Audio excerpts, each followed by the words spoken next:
오후에도 하나님의 크신 은혜가 함께 하시기를 주의 이름으로 축원합니다. 우리 교회는 제목처럼 영적인 가족 공동체입니다. 영적인 가족 공동체. 물론 우리에게 각자 혈육을 육적인 가족이 있죠. 혈육을 나눈 육적인 가족이 있는데, 육적인 가족은 피를 나누었기 때문에 그 어느 공동체보다도 끈끈하고 친밀하다는 그런 면이 있습니다. 그런데요, 어떻게 보면, 어떤 의미에서 보면 우리가 교회 공동체, 영적인 가족 공동체가 그 어떤 공동체보다도 더 친밀할 수 있고, 예수 안에서 혈액형은 다 다르고, 그죠? 부모님은 다 다르지만 하나님 아버지를 모시고 또 예수 그리스도의 피로 우리가 한 형제 한 자매가 되어서, 형제와 자매가 되어서 그 어느 공동체보다, 오히려 가족보다도 더 끈끈하고 친밀한 공동체가 교회 공동체일 수 있다는 것입니다. 왜냐하면 우리 교회는 예수 그리스도의 피로 맺어진 영적인 가족이기 때문에 그렇습니다. 예수님께서도 제자들에게 진짜 가족이 무엇인지 말씀하신 적이 있습니다. 어느 날 예수님이 그 많은 무리들과 함께 있을 때 예수님의 어머니 마리아와 또 예수님의 육신적인 그 동생들, 형제와 자매들이 찾아온 적이 있습니다. 그래서 예수님께 말을 하려고 밖에 서 있는데, 그때 한 사람이 예수님께 당신의 어머니와 동생들이 당신께 말하려고 밖에 서 있습니다 라고 보고를 했습니다. 그러니까 가족이 왔으니까 만나보시죠, 바쁘시겠지만 만나서 나가보시죠, 이렇게 얘기를 했습니다. 그러니까 예수님께서 마가복음의 3장에 어떻게 말씀하시냐면 이렇게 말씀하십니다. 말씀 보면, 누가 내 어머니며 동생들이냐, 나의 어머니와 동생들을 보라. 누구든지 하늘에 계신 내 아버지의 뜻대로 하는 자가 내 형제요 자매요 어머니이니라. 아멘. 누구의 뜻대로 하는 자가요? 하늘에 계신 아버지의 뜻대로 하는 자가. 그러니까 이것은 예수님께서 육신의 가족을 무시하신 말씀이 아닙니다. 육신의 가족은 아무 의미 없다, 진짜 가족은 이것뿐이다라는 그런 의미는 아니죠. 왜냐하면 예수님도 요셉과 마리아를 받들어 순종하셨다라고 성경이 기록하고 있습니다. 오늘 본문에도 사실은 영적인 가족을 얘기하지만, 교회 공동체를 얘기하지만 8절에 보시면 뭐가 나와요? 누구든지 자기 친족, 특히 자기 가족을 돌보지 아니하면 믿음을 배반한 자요 불신자보다 더 악한 자니라. 자기의 그 피를 나눈 가족을 등한시하고 외면하고 복음 전하지 않고 주님께로 인도하지 않는 자는 배반한 자고, 믿음을 배반한 자고 불신자보다 더 악하다라고 성경이 이렇게 말씀하잖아요. 절대로 성경은 우리의 육신적인 가족, 어떤 혈육, 이런 그들을 무시하거나 그 공동체, 가족 공동체에 대해서 아주 그냥 멸시하는 그런 성경이 아닙니다. 우리 기독교 정신은 효를 분명히 강조하고 또 형제 우애를 강조하는 그런 성경입니다. 그런 기독교가 우리가 믿는 그게 바로 기독교죠. 기독교의 모습이 그런 모습이죠. 그래서 다만 육적인 가족보다 더 영적으로 깊고 친밀한 가족 공동체가 있다라는 것을 말씀하시기 위해서 주님은 이렇게 내 형제, 여기 있는 내 제자들이 하나님 아버지의 뜻대로 하는 자들이 바로 내 형제고 자매고 또 어머니다, 가족이다, 영적인 가족이다 라고 말씀하신 거예요. 교회 공동체는 영적인 공동체이기 때문에 직분이 있습니다. 교회 안에는 어쩔 수 없이 직분이 있습니다. 그 직분에는 목사, 장로, 권사, 집사 등의 직분이 있습니다. 왜냐하면 교회는 영적 공동체이기 때문에 그런 직분이 있죠.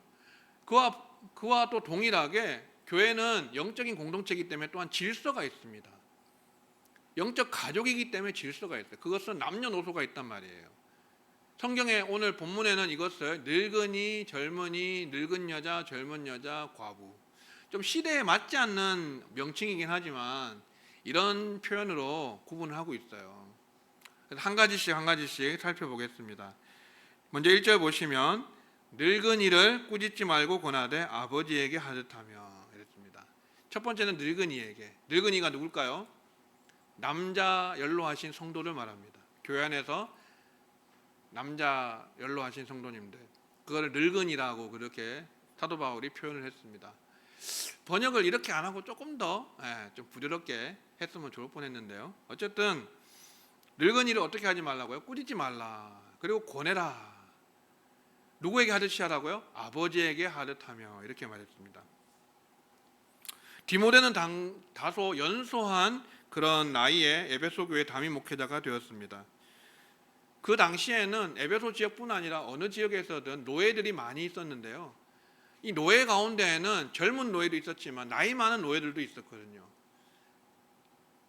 그리고 또 누가 있어요? 자유인이 있죠. 노예가 있고 자유인이 있었어요. 종이 있고 상전이 있었어요.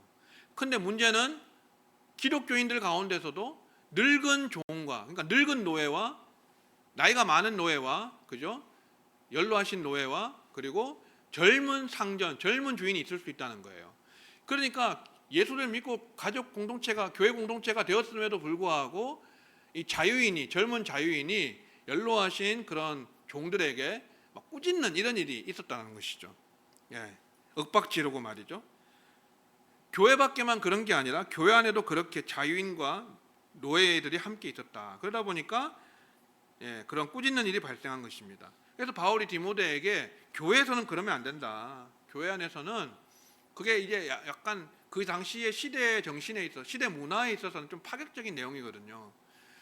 자유인이 노예에게 아무렇게나 그렇게 취할 수 있는, 행동할 수 있는, 대할 수 있는 그러한 권한이 있는 그런 시대에 너희가 그리스도인이니 예수 안에 한 가족이니 아버지에게 하듯 해라라고 그렇게 아주 온유하게 그렇게 권면을 하고 있는 것입니다.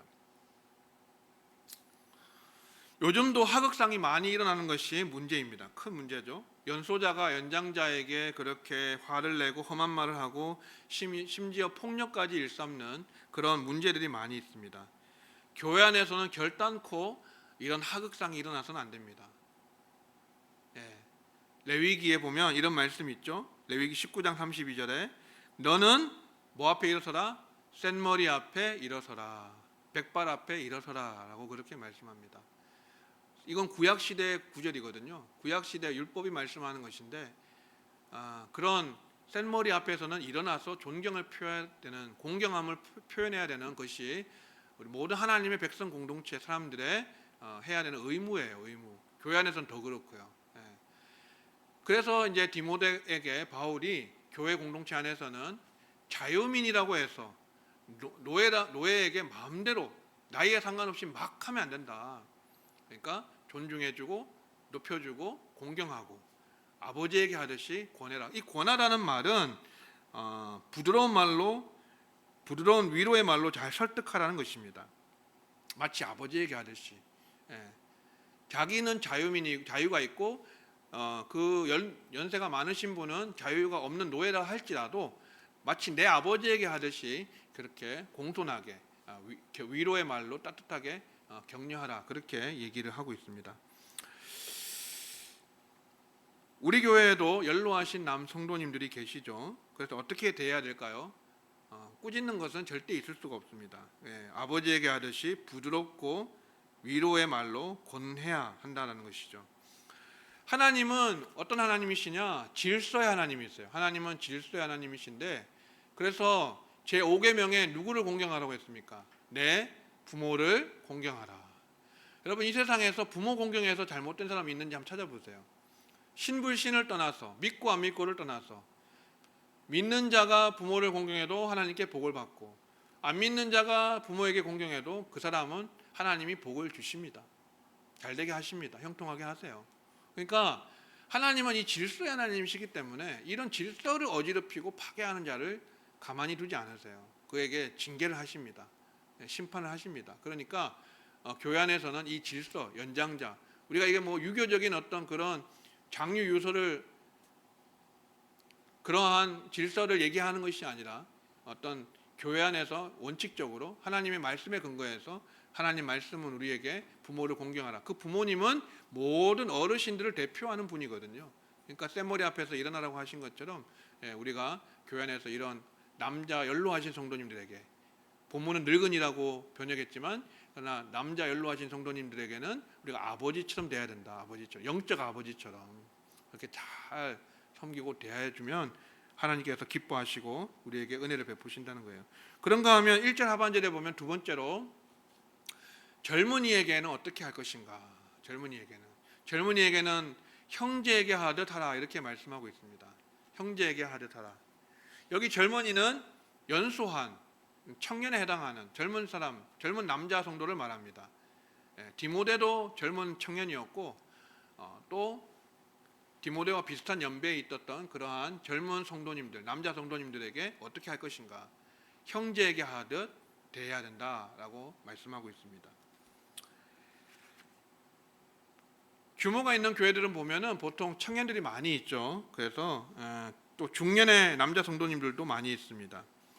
그래서 우리 교회도 계신데 이렇게 그런 분들에게는 형제처럼 대하라 이렇게 말씀했죠.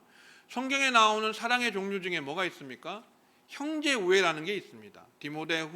베드로후서 1장 5절 7절에 보면 우리 같이 한번 읽어볼까요? 시작. 그러므로 너희가 더욱 힘써 너희 믿음의 덕의 지식을, 지식의 절제를, 절제의 인내를, 인내의 경건을, 경건의 형제 우애를, 형제 우애의 사랑을 더하라. 아멘. 경건에 뭘 더하라고요? 형제 우애를 더하라. 여기서 어떻게 보면 이 본문하고는 좀 안 맞는, 맥락이 안 맞는 이야기지만 여기 본문을 좀 해석할 때 여러분 믿음이 전부가 아니에요. 그죠? 믿음은 시작에 불과해요. 시작. 그러니까 너희 힘써 너희 믿음에 덕을 더해야 되고 덕에는 또 지식을 더해야 되고 지식에는 또 절제가 있어야 되고 절제에는 인내를 해야 되고 인내에는 경건을 하고 경건에 형제 우애를 형제에 뭐를요? 사랑을 더하라. 그러니까 믿음은 시작이고 마지막이 뭐예요? 사랑이에요.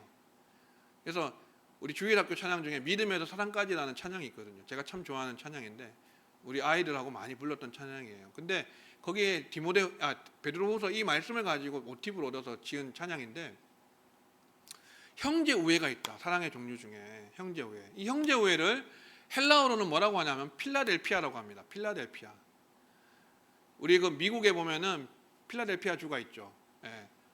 도시인가요? 주인가요? 헷갈리는데 어쨌든 필라델피아가 있는데 도시 이름이 필라델피아예요. 근데 이게 성경에서 나온 성경의 요한계시록에 2장 3장에 보면 소아시아 7교회가 나오는데 그 중에 하나가 뭐예요? 필라델피아 교회예요. 빌라델비아라고 돼 있죠. 빌라델비아. 이 빌라델비아 교회가 나오는데 이 필라델피아는 두 가지 단어가 합성된 겁니다. 필로스, 사랑이라는 뜻과 아델포스, 형제라는 뜻입니다. 그래서 아델포스, 필로스 더해서 필라델피아 이렇게 만들었어요. 형제 사랑이라는 뜻이 형제 우애. 성경에서 형제 우애의 가장 최고의 본은 누구냐 하면 바로 다윗과 요나단입니다. 다윗과 요나단. 어떻게 보면 남자와 여자의 관계에서 나오는 사랑보다 더 깊은 사랑이었어요. 이걸 가지고 동성애자들은 또 이걸 동성애로 해석을 해요. 다윗과 요나단이 동성애를 했다 이렇게 해석을 하더라고요.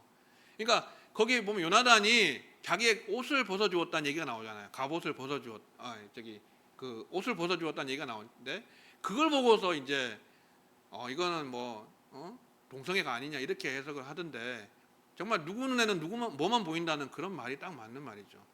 확증 편향이라고 내 눈에 보고 싶은 것만 보는 거예요. 내가 해석하고 싶은 대로만 해석하는 거예요. 다윗과 요나단이 만약에 동성애자였으면 어떻게 성경에 이렇게 하나님께서 본으로 우리에게 보여주셨겠어요. 그거는 형제 우애지 형제 애를 말하는 것이지 동성애가 아닌 것이에요. 형제 우애가 여러분 이성 간의 사랑보다 더 깊을 수 있습니다. 그래서 성경에는 이 형제를 다 우리 믿음의 형제 자매를 얘기하잖아요. 그러니까 성도 서로 간의 우애가 그런 어떠한 세상의 어떤 그런 사랑 종류의 사랑보다도 더 깊고 친밀하고 또 서로를 내어주면서 나 자신을 내어주기까지 서로 사랑하고 섬기는 관계로 그렇게 우리가 할 수 있다라는 것을 성경이 말씀하죠. 그 다음에 2절을 함께 보시면 세 번째는 늙은 여자에게입니다. 늙은 여자에게. 자, 늙은 여자에게는 누구에게 대하듯 하라고 했습니까? 어머니에게 하듯 해라라고 했습니다. 어머니에게 하듯 해라. 참 이 번역을 왜 늙은 여자라고 했을까요? 그냥 연로하신 여성도님이라고 했으면 되는데 교회에는 영적 어머니들이 있잖아요. 영적 어머니들. 우리 연로하신 권사님들과 집사님들이 권사님들과 여집사님들이 바로 영적 어머니와 같습니다. 교회를 위해서 기도로 마리아처럼 기도하는 그런 분들이기 때문에 어머니처럼 대하라라고 말씀하고 있습니다. 한국 교회도 점점 고령화되어 가고 있습니다. 그래서 젊은 층의 성도님들보다 연로하신 성도님들이 더 큰 비중을 차지해 가고 있습니다. 그만큼 기존 성도들은 계속해서 나이를 들어가고 늙어가고 있고, 또 이미 연로하신 성도님들을 이미 어떻게 돼요? 천국 가시는 경우가 많이 있잖아요. 소천하시는 경우. 근데 다음 세대는 어떻게 해야 돼요? 올라와야 되는데, 치고 올라와야 되는데 다음 세대는 교회를 떠나가고 있어요. 이게 문제라는 거예요. 한국교회 이게 비상이거든요. 골든타임을 지나가고 있어요. 거의 놓쳐버린 것 같아요. 사실은 제가 16년 전에 사역을 처음 시작할 때 포항 단비교회에서 사역을 시작했습니다. 교육전도사로 중고등부를 맡아서 한 30-40명이 됐습니다. 학생들이 많이 오면 한 40명까지 왔었어요. 그리고 총동원 전도주의를 하잖아요. 1년에 한 번씩 100명씩 왔었어요. 100명씩. 그 작은 교회에 작년 성도님들이 한 70명 정도밖에 처음에 그 정도밖에 안 됐는데, 애들이 다 모이면 중고등부만 100명이 됐었어요. 그만큼 아이들이 바글바글 했었습니다. 제가 16년 전에 처음 사역을 시작할 때만 해도. 근데 16년 만에 어떻게 됐습니까? 그 교회가 지금 5명밖에 남지 않았어요. 중고등부가. 지금은 조금 다시 회복이 돼서 10명 정도 모인다 그래요. 여러분, 지금 16년 만에 제가 그때는 상상치도 못했던, 예상하지 못했던 수준의 이런 다음 세대가 급감하는 일이 발생했는데, 그렇다면 앞으로 16년 후에는 어떻게 되겠습니까? 30년 후에는요. 이거는요 뻔한 거거든요. 이게 다 예상이 되는 거거든요. 우리가 빨리 대책을 세우지 않으면 이 골든타임을 지나가 거의 끝무렵인데, 뭔가 정말 특단의 대책을 쓰지 않으면 교회마다, 또 교단 차원에서 아니면 한국교회 차원에서. 그래서 제가 자꾸 말씀드려서 죄송한데 10월 27일 모이는 것도요, 이게 다음 세대를 위해서 우리가 하는 거예요. 사실은 다음 세대를 살리기 위해서. 다음 세대에게 이거를, 유럽 보세요. 동성애가 통과되고 합법화가 되고 동성결혼이 합법화되고 이런 데는요, 그게 지나간 데는 교회가 다 죽어버려요.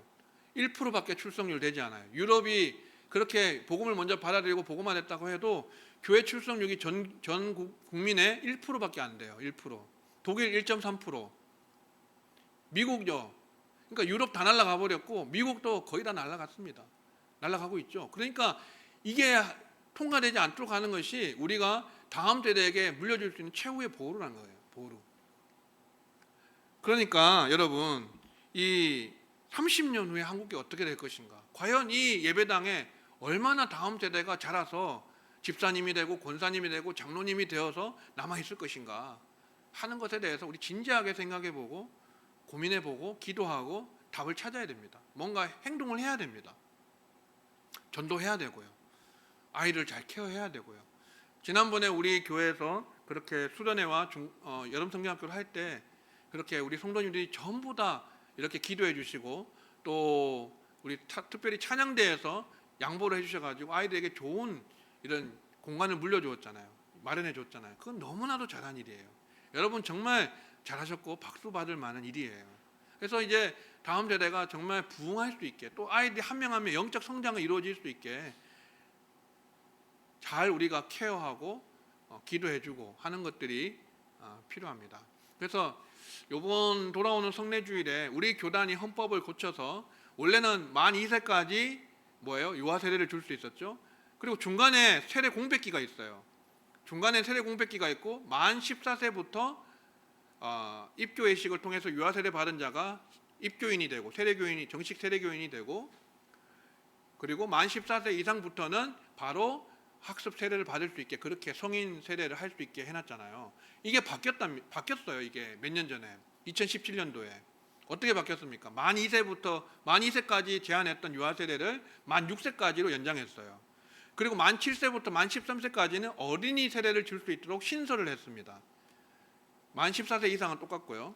그런데 유아 세례와 어린이 세례는 0세부터 만 13세까지 주는데, 그런데 본인의 서약이 아니에요. 부모의 서약이에요. 부모의 서약. 그리고 유아 세례와 어린이 세례를 받았다 할지라도 나중에 만 14세가 되면 입교 예식을 통하여서 정식 세례교인이 되는 거예요. 이렇게 법이 바뀌어 버렸습니다. 이게 왜 교단에서 이런 목사님들, 장로님들이 이런 결정을 왜 했겠습니까? 세례 공백기를 두지 말자는 거예요. 카톨릭에 다 뺏긴다고. 예. 다른 종교에 이렇게 넘어가는 뭐 이런 게 있으니까 그게 그 세례 공백기를 없애고 최대한 많이, 성경에는 보면 유아 세례를 지지하는 만한 구절들이 있어요. 명시적이진 않지만 암묵적으로, 암시적으로. 예를 들면 사도행전 16장에서도 빌립보 감옥에 간 수의 가정에 세례를 베풀 때 그의 온 집이 믿고 세례받았다, 이런 표현이 있거든요. 그런 구절들을 가지고 또 구약에서는 할례를 모형으로 해가지고 이 신약 시대의 유아 세례를 우리 교단에서는, 장로교에서는, 웨스트민스터 그 헌법을 따르는 교단에서는 다 유아 세례를 하거든요. 근데 침례교는 유아 세례 인정하지 않습니다. 본인의 신앙 고백으로만 세례를 받을 수 있게 해놨어요. 그것도 일리가 있지만 여러분, 유아 세례가 성경적이지 않은 건 아닙니다. 예, 우리는 장로교잖아요. 장로교의 신조를 따르잖아요. 그러면 우리는 최대한 교단 헌법이 제시하는 대로 전 연령에게 세례를 주는 쪽으로 해야 돼요. 전 연령에게. 그래서 유아 세례도 연장하고 그 다음에 어린이 세례도 신설한 것입니다. 그래서 이번에 성례주일 때는 보니까 한나가 유아 세례를 받았고 그 동생 유나는 유아 세례를 못 받았어요. 유나가 만 6세입니다 지금. 그래서 유아 세례를 받을 수 있고요, 자격이 되고요.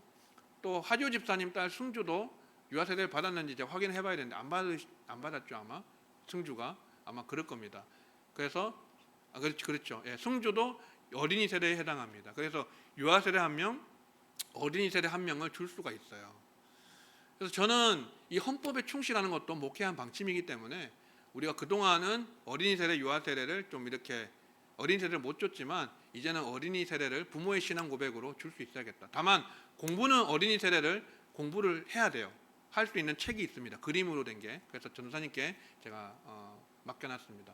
자, 그래서 여러분, 요지는 한국교회에 이러한 다음 세대에, 그러니까 고령화되면서 다음 세대는 올라오지 않고 점점 줄어가는, 이탈되어가는 이런 현상들에 대해서 우리가 근본적인 대책을 세우고 뭔가를 해야 된다. 교회적으로, 교단 차원에서, 한국교회 차원에서. 가장 지름길은 뭘까요? 가장 지름길, 도덕적 타락을 막는 것이, 세속화를 막는 것이 가장 지름길이에요. 그러니까 우리가 주님 말씀대로만 하면 돼요. 빛되고 소금된 삶을 살기만 하면, 선한 영향력을 끼치는 공동체로 인정을 사회적으로 받으면 선교의 문이 다시 열릴 수 있습니다. 지금은 너무나도 지도자들, 특히 목회자들의 도덕적인 타락, 또 지도자들의 어떤 그런 윤리적인 문제들, 이런 것이 너무 다발적으로 터졌기 때문에, 제가 몇 년 전에 어떤 일을 봤냐면 대형 사고가 났습니다. 한 6년 전인가요? 6년 전에 아주 기독교계 안에 진보적인 성향을 가진 단체가 있었습니다. 청아람 아카데미라고 있었어요. 청아람 아카데미. 거기에 대표되는 분이 아주 날선 비판과, 특별히 이런 목회자의 성적 타락, 또 세속화, 이런 거에 대해서 날선 비판을 하시는 분이어서, 이런 거 제3자가 들으면 시원하잖아요. 그죠? 사이다 같이, 사이다 발언처럼 시원하니까 이분에 대해서 성함을 말씀드리긴 좀 그렇습니다. 뉴스 검색해 보면 나와요. 그분이 너무나도 기독교계의 윤리적인 어떤 개선이라든지 이런 바꾸는 그런 운동을 하셨기 때문에, 비판도 많이 하셨기 때문에 젊은 사람들에게, 젊은 크리스찬들에게 굉장히 지지를 받는, 인정을 받는 분이었어요. 그런데 이분의 수년간의 불륜이 들통난 거예요. 엄청 충격이었어요 그때. 그분이 만약에 자기 입으로 그렇게 날선 비판을 안 했으면 덜 했을 텐데, 이 글을 지지하고 따르는 사람들이 얼마나 큰 충격을 받은지 모릅니다. 난리가 났었어요. 예. 그러면서 그분은 대표직에서 면직이 됐습니다. 그리고 지금도 아직 공개적으로 나오지 않더라고요. 그러니까 이런 것들이 근본적으로 사라져야 돼요. 근본적으로. 그러니까 지난주에 제가 선줄로 생각하는 자 넘어질까 조심하라 말씀드렸죠.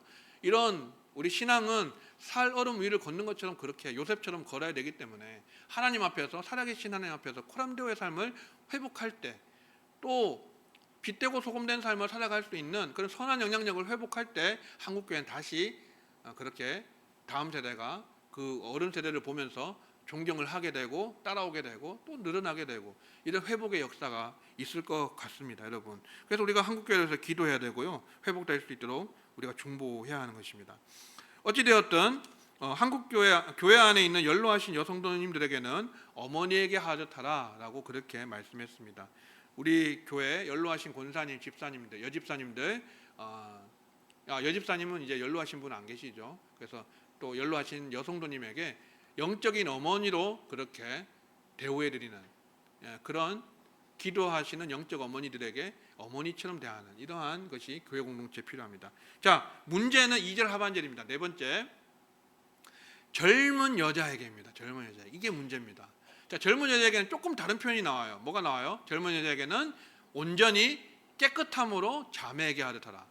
다른 데는 그냥 아버지에게, 어머니에게, 형제에게 하는데 젊은 여자에게는, 젊은 여성도에게는 온전히 깨끗함으로가 추가되어 있어요. 여기 강조가 되어 있습니다. 그냥 자매에게 하듯하라고 되어 있지 않잖아요. 왜 그렇습니까? 교회 안에서 형제와 자매, 이성 간에는 그냥 세상의 자매처럼, 그냥 가족의 자매처럼 대할 수는 없다는 거예요. 거기서 많은 문제가 발생하기 때문에, 이성 간의 문제가 발생할 수 있기 때문에 디모데도 지금 연소한 교회 지도자고 또 교회 안에 젊은 층에 남자 성도, 여자 성도가 있기 때문에 이 남자 성도, 여자 성도는 서로가 형제 자매처럼 그렇게 막역하게 대해서는 안 된다는 것이에요. 분명히 선을 그어야 된다. 분명히 온전히 깨끗함으로 대해야만 한다. 그래야 문제의 소지를 없앨 수 있다라는 것을 바울이 디모데에게 강조하고 있습니다. 자, 그래서 이런 너무 가깝게 지내는 것, 젊은 남자와 젊은 여자가 교회 안에서 너무 가깝게 지내는 것이 문제가 될 수 있습니다. 그래서 교회는 이런 사교 집단이 아니고요, 3, 3, 5 모여서 농담 따먹기나 하는 그런 사교 집단이 되어서는 안 되는 것이죠.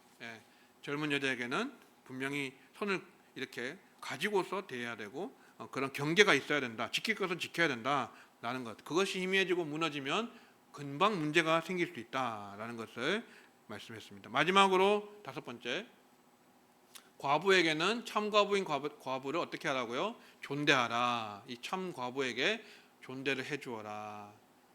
젊은 과부는 또 제외를 하고 있습니다. 참 과부인 늙은 과부에게 존대해라. 그 이하의 구절들은 그 과부에 대한 설명인데요. 이렇게 과부는 이렇게 간단하게 존대하는 것으로 우리가 존경을 드리는 것으로 이렇게 정리를 하겠습니다. 말씀을 맺도록 하겠습니다. 바울은 디모데가 어떻게 그가 목양하는 교회를 화목하고 은혜롭게 목회할 수 있는지를 가르쳐 주었습니다. 우리 모두는 한 가정이에요. 가정, 영적인 가족이에요. 영적 가족 공동체. 그래서 서로가 아버지처럼, 어머니처럼, 형제처럼, 또 자매처럼 그렇게 세상의 그 어떠한 모임과 또 피를 나눈 형제들 이상으로 우리가 서로 기도해주고 중보해주면서 이렇게 참으로 영적으로 서로 권면하고 또 유익하게 하고 또 서로를 세워주고 그렇게 함으로써 이 교회가, 또 우리 교회가, 우리 두산중앙교회가 이 세상에서 가장 아름다운 영적 가족으로 서로 사랑을 나누고 또 서로 위해서 기도할 수 있는 그런 교회 공동체 될 수 있기를 주의 이름으로 축원합니다.